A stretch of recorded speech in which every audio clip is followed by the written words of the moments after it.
They're young and full of hopes and dreams for a better future. Young Germans from 1914 to the present day. 5 people, 5 stories, 1 century.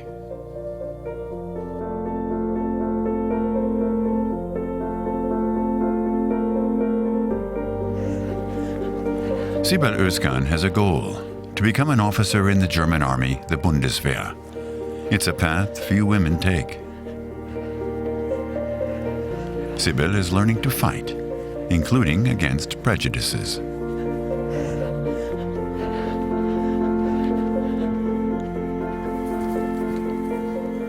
"100 years ago, Erich Krems marched off to fight in the First World War. He imagined it to be a great adventure. He still had no idea of the horrors that would face him.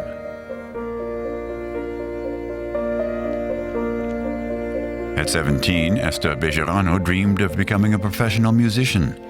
The young woman grew up in Germany during the Nazi regime. She's Jewish.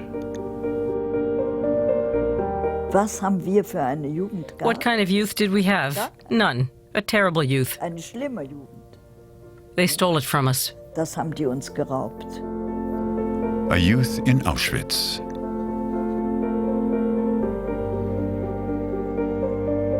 We were the children of Nazis. We were used to violence. There was a lot of hitting. And we needed to find a way of rejecting all of that and being able to breathe freely again. Barbara Köster rebelled for the first time when she was 17, along with her entire generation during the upheavals of 1968, fighting against the rigidity of the post-war era. Carsten Schatz lived in East Berlin as a teenager. In 1989, he was serving in the East German Army.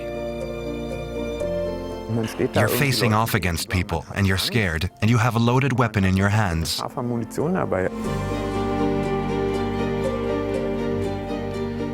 100 years of youth in Germany.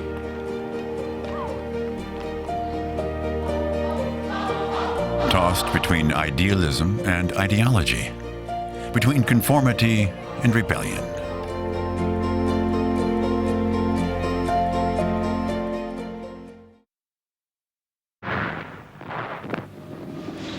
In 1914, the First World War plunged all of Europe and millions of young people into ruin.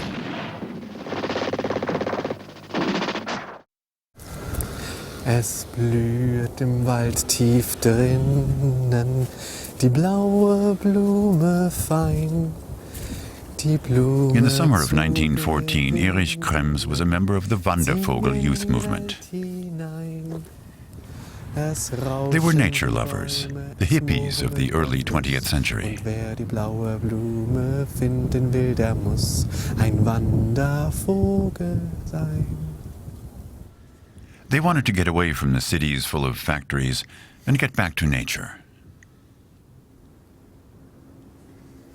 Then war broke out.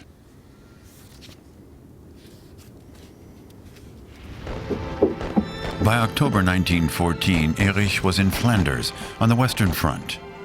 He went willingly to war like thousands of other young men. They thought they would fight for the ideal of a liberal, democratic Germany. Fighting alongside him in the trenches was his best friend, Peter Kollwitz, son of Käthe Kollwitz, the well-known artist. Off into battle, for this is decisive. Deployment to Dijksmuide, near the Belgian city of Ypres, waiting for battle to begin. Allied forces had halted the German advance. More and more soldiers were being sent to the front, many hardly more than children, and they were supposed to push through enemy lines. On their 5th day at the front, Erich wrote in his journal, Our position lies near Ostend. We're already indifferent to the fire from the artillery batteries coming from far and near. We see them all driving by at great speed. Artillery, medics, engineers, ammunition trains, the cars of the General Command racing by. everything being pushed forward into battle.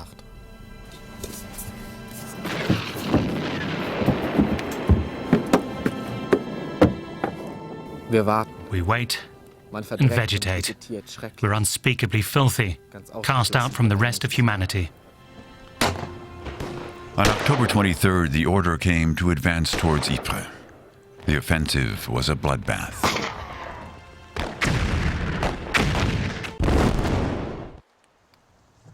Peter is dead. He was very quiet on the day before the battle. We didn't talk, just shook hands on parting. We'd been eating. Suddenly, take arms. Bullets whistling, intense artillery fire, taking cover in a roadside ditch, using wood and grass to hide. Peter digs with all his might, red-faced, sweating, laughing. The last time I saw him alive. The next morning he was stiff, dead.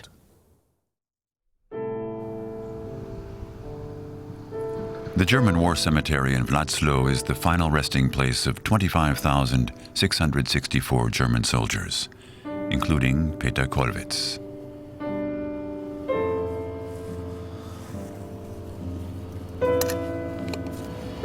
The bullet struck you as you were about to run into the trench.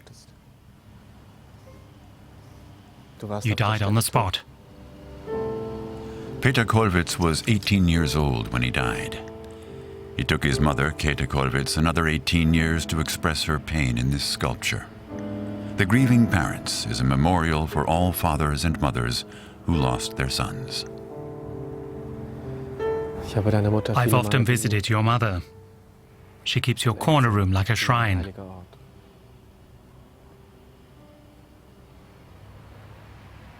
Your stone collection, your desk, your easel.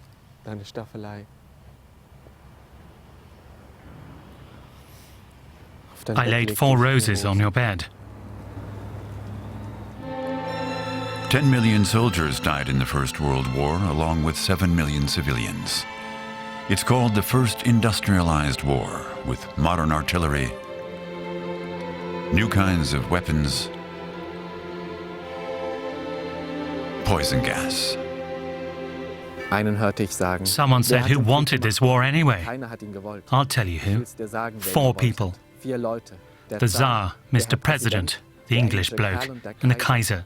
Those 4 started it, and we're the fools who went to be slaughtered. We're so dumb we should be whipped. The First World War lasted for 4 years. By the end, the young men who so enthusiastically went off to war were either dead or had been broken by their experiences at the front. They returned home as defeated men, with Germany having lost the war.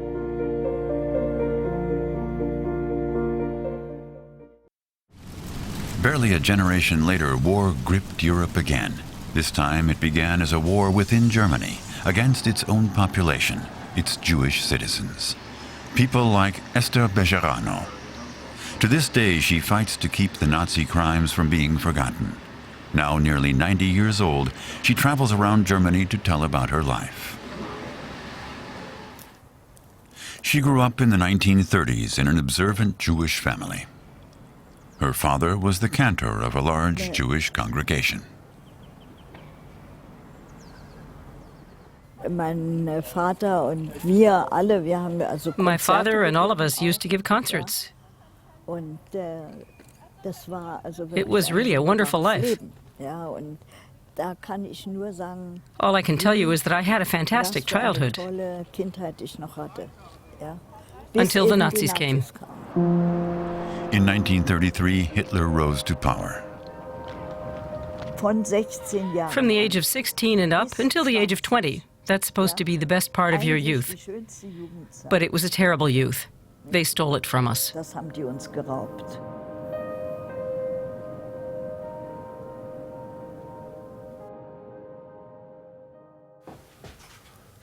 At 15, Esther was sent by her parents to a nearby agricultural training camp meant to prepare young Jews for emigration to Palestine.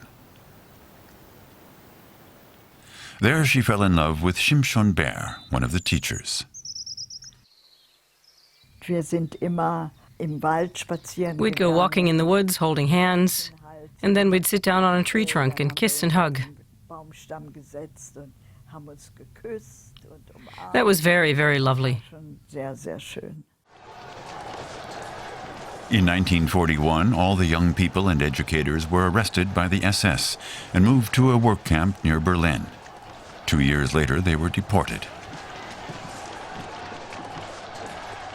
Then we had to climb into the cattle cars. The SS was there, of course, and they closed the doors. And these cattle cars were absolutely terrible. After 5 days, on April 20th, 1943, the train reached its destination, Auschwitz.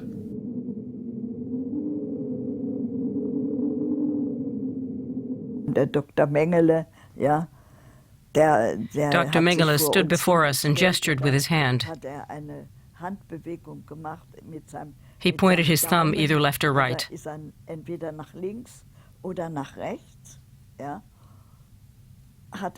If he pointed to the left, you had a reprieve.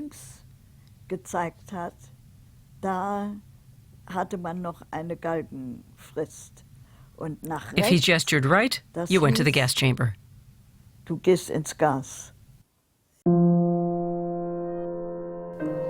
Esther was assigned to a work column hauling heavy stones.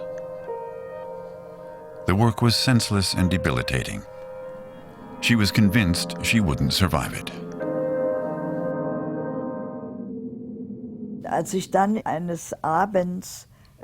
When I came back from work one evening completely exhausted, I saw a woman standing there who was looking for any woman who could play an instrument.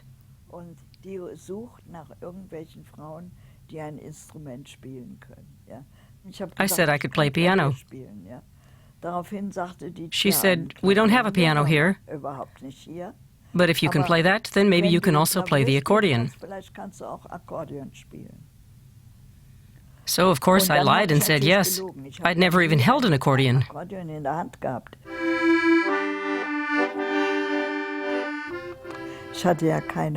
I hadn't the slightest idea of how the thing worked.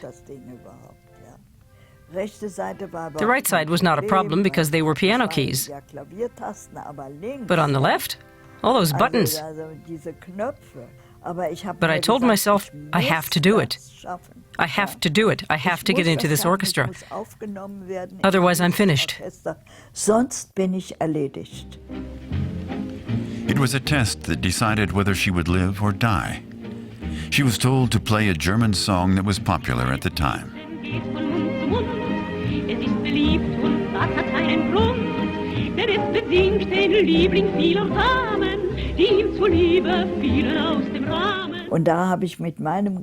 And then, thanks to having a good ear, I found the chords that I needed for that music, that song. And somehow I managed to play it.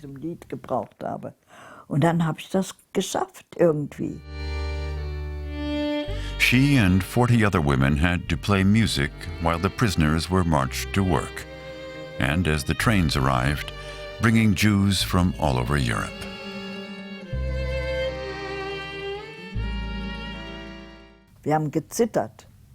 We'd be trembling and crying. We'd have tears running down our faces. It was absolutely horrible. And I always say that was the worst thing that happened to me in Auschwitz. I saw many terrible things, but that was really the worst. You were so helpless. You couldn't do anything to help these people. You knew they were going off to be gassed, and you had to stand there and play. The Nazis murdered more than 1 million people in Auschwitz. Esther's first love, Shimshon Beer, also died there. In late 1943, she was moved to the Ravensbrück concentration camp. In April 1945, she was able to escape from a forced death march. Then came the day when Soviet and U.S. forces joined up and jubilantly burned a picture of Hitler. They all danced in a circle around this picture, and I played the music for them. That was my liberation. That was when I knew we were free at last.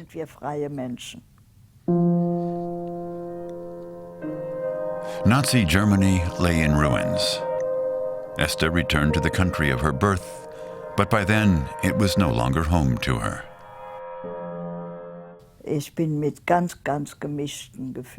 I returned to Germany with very mixed feelings, because for me, Germany was the land of the perpetrators.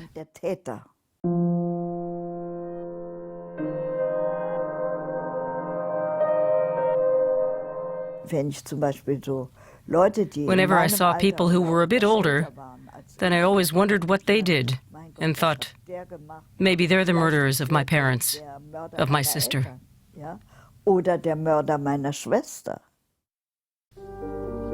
In the years following the Second World War, Germans didn't really want to know about the horrors carried out by the Nazis. After almost 6 years of war, people wanted to build new lives and look forward rather than back.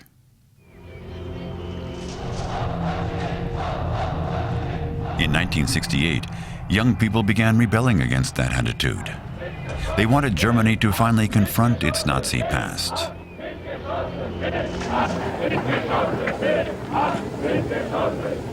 They held anti-fascist demonstrations, and among the protesters was Barbara Köster.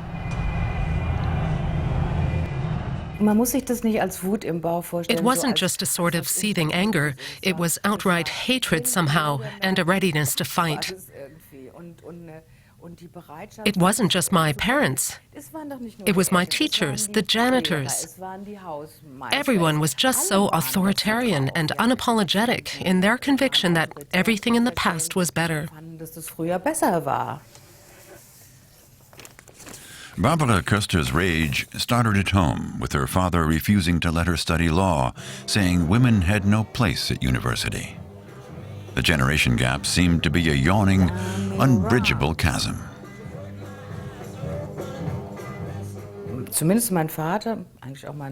My father and my mother were both proud Nazis.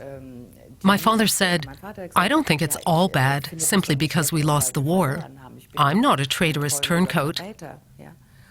And he wasn't alone. There was his whole circle of friends, old Nazis, some of them high-ranking, who somehow had the conviction, we may have lost, but we're right. Barbara found refuge in rock and roll music, the soundtrack of the student revolt. I remember that it was first thing in the morning and I was supposed to be getting dressed for school when I heard this noise on the radio. It was like an electric shock, and I knew instantly it was something completely new.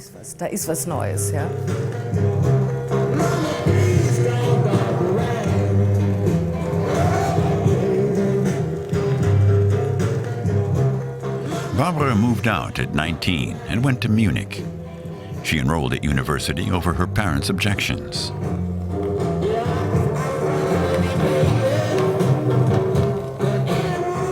Later, she transferred to the University of Frankfurt, where she took part in political rallies. But shouting anti-fascist slogans didn't go far enough for her.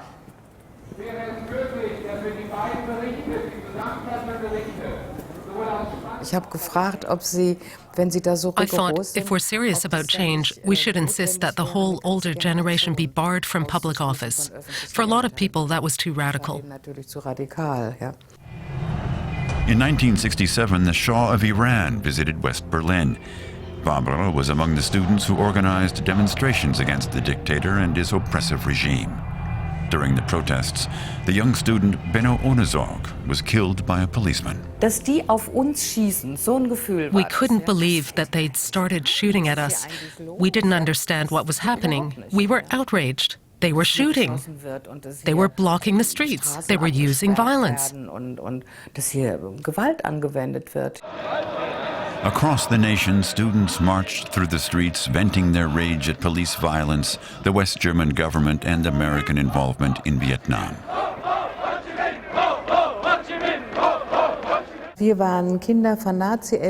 were the children of Nazis. We needed to find a way of rejecting all that and being able to breathe freely again. Our solutions were communes, demonstrations, a sense of community.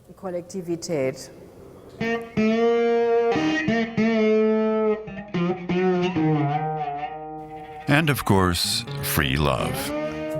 When young people began living together in their communes, it marked a social revolution. A new era had dawned. I didn't know anyone in a commune, but I wanted to try out living that way, so I moved into one. It was on one condition, though, that I wouldn't have sex with everyone, only the ones I wanted to.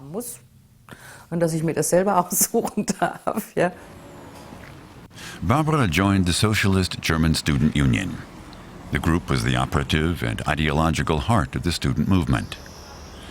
But here, too, Barbara was confronted with patriarchal structures.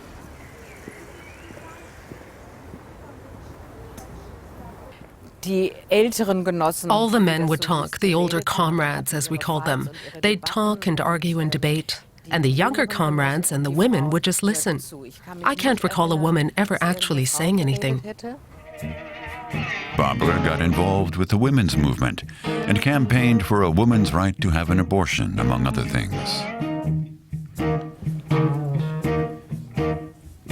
In the universities, students demanded greater rights and staged sit-ins in the lecture halls.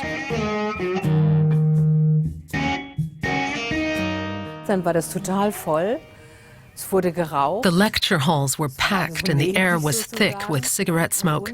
Our leaders stood at the front where the lecturers would normally be, and one of them was Rudi Dutschke.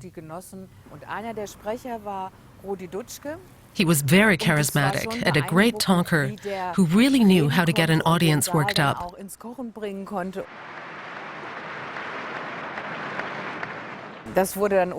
There were calls for action and demonstrations were held at the U.S. consulate. One of the most memorable moments was when Rudi Dutschke, who was leading the crowd, grabbed the reins of a police horse, so the horse and policeman stopped. The horse reared up, of course, and then there was chaos. I'm from the countryside, and I was really impressed that someone would just grab a police horse's reins. That gave me the feeling that I was on the right side with brave people, and that together we'd win, so to speak.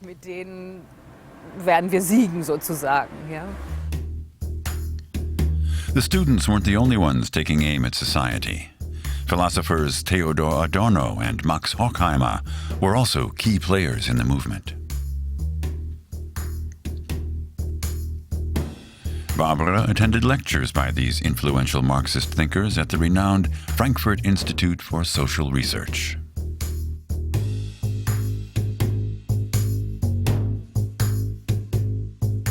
They gave readings and lectures and published their work, so they were called hypocrites. People thought they were critical of society, but doing nothing about it. In January of 1969, students occupied the institute. Adorno called the police and had them removed. I think that 40 years ago, we did what we thought was right and necessary, and which probably also had a certain logic given our experiences with Nazi parents and a very authoritarian society. Each generation needs to find its own version of what's right and important. The student movement ended up changing West Germany. The university occupations resulted in students having more of a say in decision-making.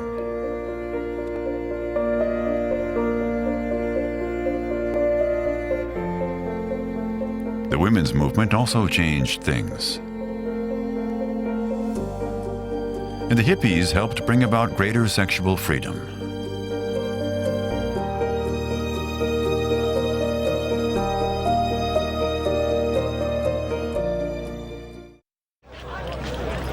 In the autumn of 1989, a revolution began in East Germany. The Berlin Wall, which had separated East from West for nearly 30 years, fell.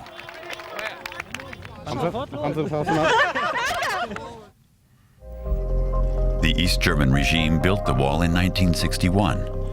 Part of it went right through the middle of Berlin. Between two concrete barriers, there was the so-called death strip. It was punctuated by guard towers and tripwired rifles. East Germany had imprisoned its own population. The government determined what young people were supposed to think, wear, and listen to. The only official youth organization was the socialist FDJ, the Free German Youth.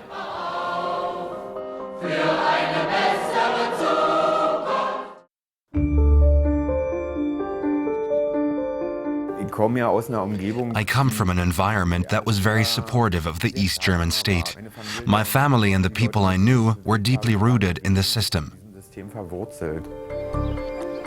Carsten Schatz grew up in East Berlin in the 1980s as a patriotic East German.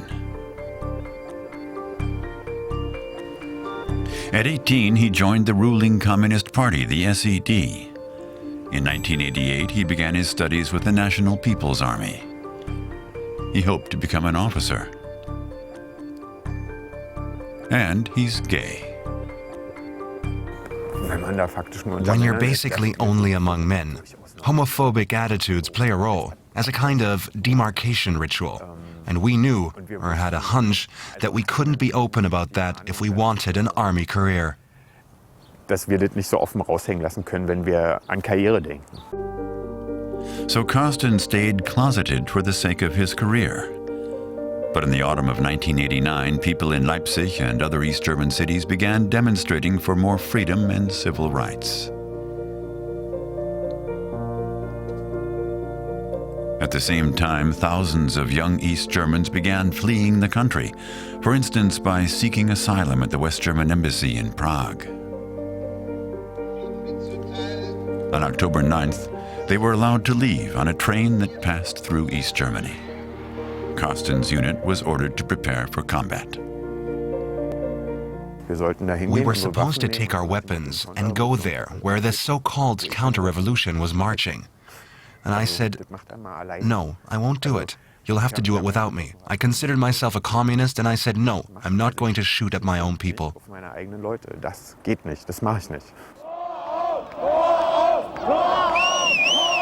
Carsten was lucky and suffered no consequences for disobeying orders. In November of 1989, the wall fell without a single shot fired.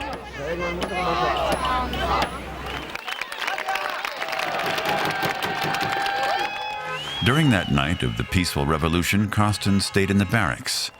But a few days later, he also wanted to cross over into the West. We arranged to meet at the Friedrichstraße train station, and then we just walked down the street towards the west. I was very curious to know what it was like. I had no experience of my own.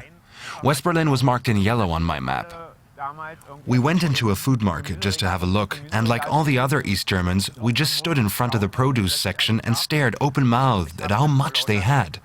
I was so stunned I bought a coconut, the first one I'd ever had in my hand, and I tried desperately to open it for weeks. Carsten moved into the East Berlin district of Prenzlauer Berg. For the first time in his life, he got an apartment without being on a waiting list. Suddenly, there were new opportunities opening up. Of course, there was a feeling of renewal. There was also something very chaotic about it. There were, de facto, no authorities anymore. So when I came here in spring and summer of 1990, that was a wonderful and very wild time. Germany's unification in 1990 was politically disappointing for him, but personally enriching. I was 20. At that age, you're young and attractive to a lot of people.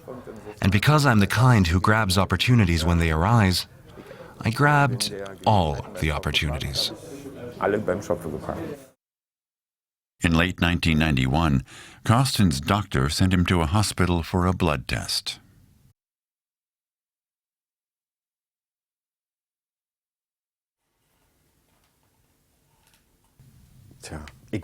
Well, I don't know.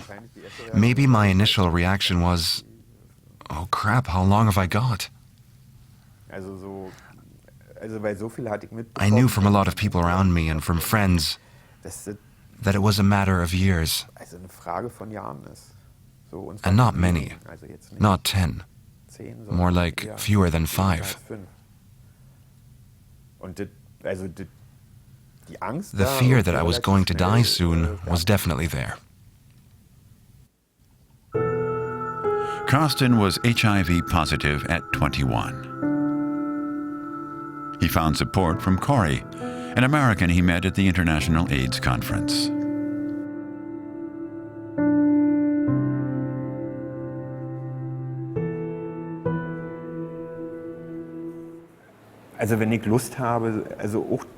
It's not often that I meet someone I'm willing to confront all the conflicts of daily life with. But I felt that way about him. I was serious about him. He was definitely someone I would like to have grown old with. But Corey developed full-blown AIDS and then cancer. Carsten accompanied him to the U.S. and stayed with him until he died. To suddenly realize that you've been dealing with this one thing for weeks and months, and then it's gone. And then your whole life is put through the shredder again. We had plans. We wanted to build a new life together in Berlin. Then suddenly, that was all gone. Carsten knew that with his HIV infection, he might face the same fate as Corey.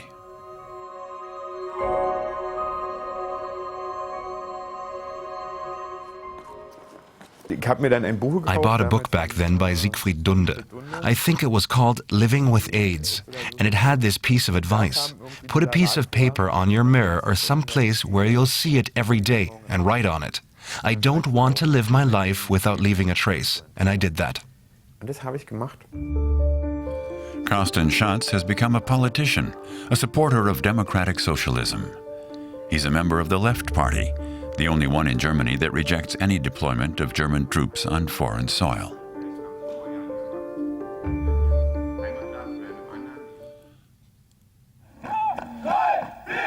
Like Carsten once did, thousands of young people in Germany still see the armed services as a career opportunity. Each year, some 60,000 apply to join up. 8,000 of them are women. Sibyl Özkan will have to carry this backpack quite a distance today. It has to weigh exactly 15 kilograms for women and for men. Army regulations. Sibyl is a soldier, with her sights set on becoming an officer. The fact that there are fewer women in the Bundeswehr puts me in a kind of special role. We want to assert ourselves as women and show the men that we can march or shoot with the best of them and enjoy it. Sibyl chose a career in the army when she was 19. Her friends were shocked, but she hasn't been deterred from her goal.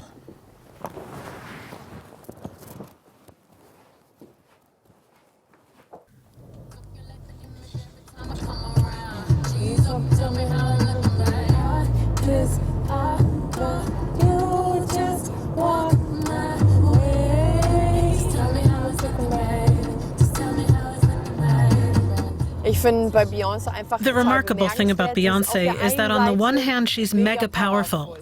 She does her job and she's very disciplined. But she's also passionate and feminine. She doesn't lose that, and I think the combination is super. You can hear it in her songs. Today's exercise takes place on the outskirts of Bonn. A few hundred soldiers are going on the 6-kilometer march. Hallo, ich laufe auch mit. As an officer in training, Sibyl Özkan has to prove again and again that she is up to the physical challenges. 18. 18? Ja. Ja, 17,5, 18 zwischen. Kannst du was rausholen? Ja. Sibyl has to march 6 kilometers in 1 hour. If she doesn't make it, she'll have to repeat the test, which will set her back on her career path.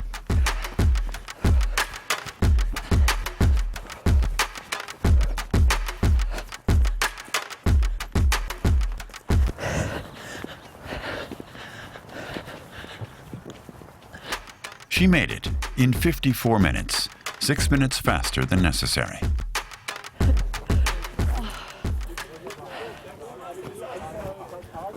Around 10% of Bundeswehr soldiers are women. Official figures say nearly half of them regret their decision to join up.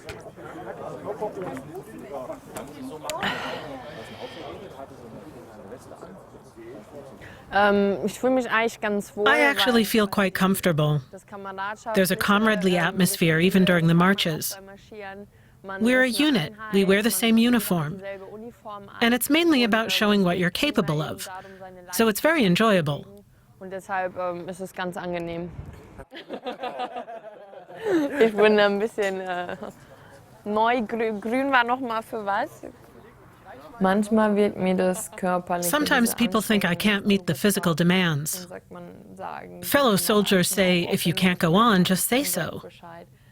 But at moments like that, I think, from an athletic point of view, I'm at the same level as the rest of you, and I know I can do it. And so far, I've always managed. Women have been allowed to serve in the Bundeswehr since 1991, generally restricted to positions in the medical corps. Since 2001, women can serve in any military job without restrictions, in the armored tank divisions or as markswomen. In 2013, the Bundeswehr got its first female boss, Defense Minister Ursula von der Leyen. At first, that was something no one could have imagined, women in the Bundeswehr, the military. But now they go together. I think we've integrated ourselves well. Sibyl has German-Turkish roots. She lives with her mother and sister in Bonn. She feels she gets respect in the Bundeswehr, although her fellow soldiers aren't always easy to deal with.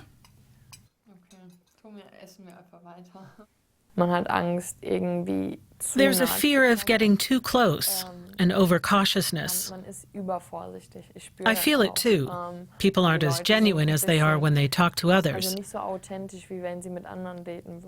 And then it's up to me to make it clear to my fellow soldiers that there's no difference between us. I may be Muslim, but that doesn't change our relationship, soldier to soldier. Ich bin zwar Muslima, es ändert nichts aber an unserer Beziehung, als von Kamerad zu Kamerad. After getting top grades in high school, she decided on a career in the Bundeswehr. That means medical studies, officer training, and a 17-year commitment to the army.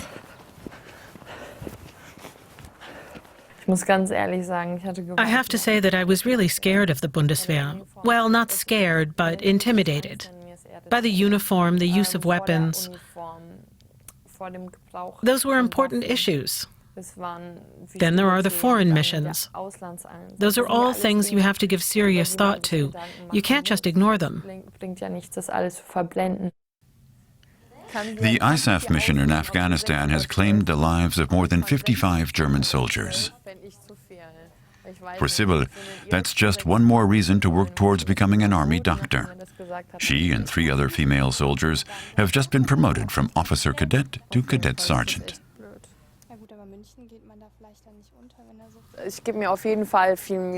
I try very hard.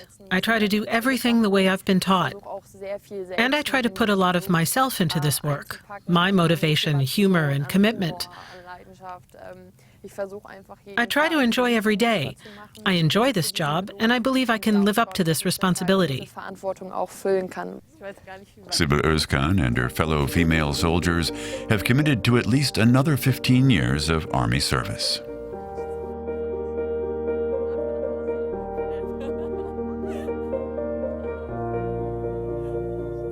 I think that back in 1991, it was very difficult for women who wanted to join the armed services. They were trailblazers, the first women. I always say that it's very difficult to take on that responsibility of being the first.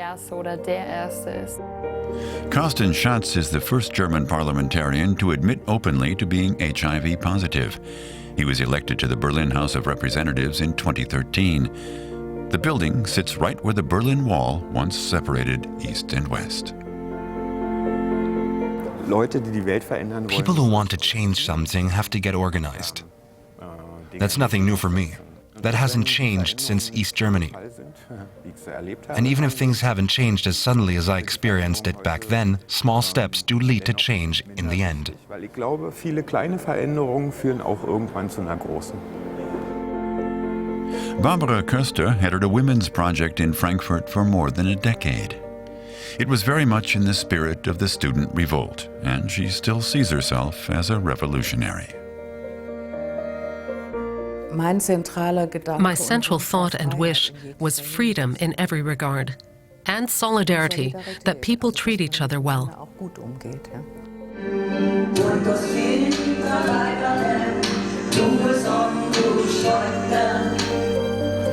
Esther Bejarano realized her dream and became a singer.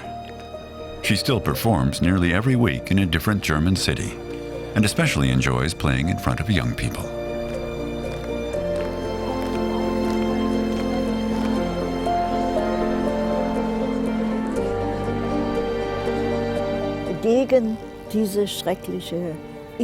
I want to fight against this horrible ideology, this inhuman ideology of the Nazis.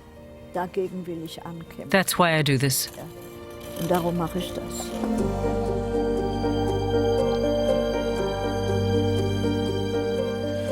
100 years after the First World War, the seminal catastrophe of the 20th century, bugles still sound the great tattoo every evening at the Menin Gate in Ypres, in commemoration of the 600,000 soldiers who died in Flanders.